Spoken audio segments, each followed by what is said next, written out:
So now we arrive at the second story in the Parsha, in these last two aliyot, and we see a very different Avraham, as I spoke about before.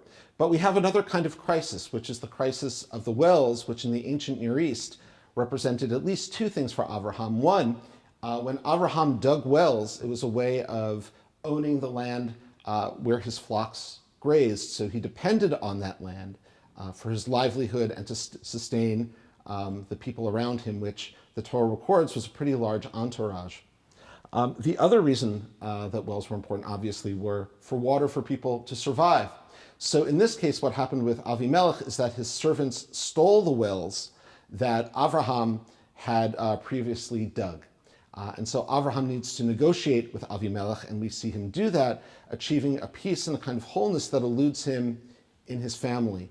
Now, there's another parallel and a kind of irony here, which is that we see two stories about crisis, one in Abraham's own family and one with respect to Avimelech and his servants and the wells. With the wells, he's able to achieve peace for himself and also for Avimelech, and yet he can't do that within his own family. And so how do we understand that irony, both as something of the Torah, but of course as a deeper process and a deeper question that plays out in our own lives? All right, we are now on the sixth and seventh aliyot, which are on page 102 in the Machzor.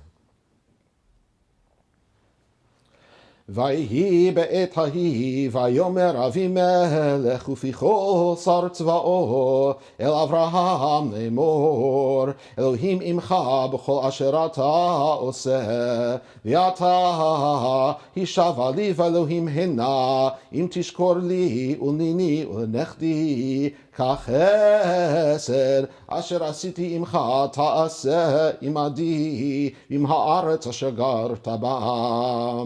ויאמר אברהם אנוכי אשבע, והוכיח אברהם את אבימלך על אודות באר המים אשר גזלו עבדי אבימלך. ויאמר אבימלך לא ידעתי מי עשה את הדבר הזה, וגם אתה לא הכרת לי, וגם אנוכי לא שמעתי בלתי היום.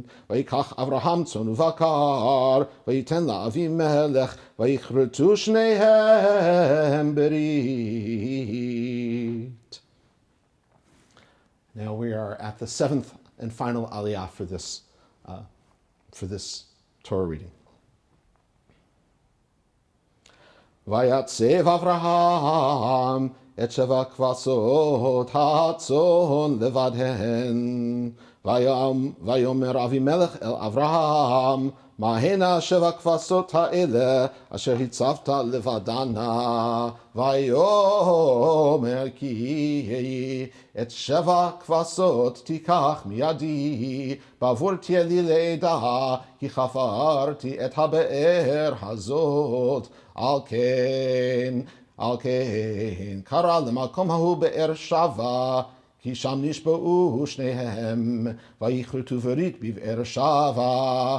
ויקם אבימלך ופיכל שר צבאו, וישובו אל ארץ פלישתים, ויטע אשל בבאר שבע, ויקרא שם בשם אדוני אל עולם. ויגר אברהם בארץ פלישתים ימים רבים.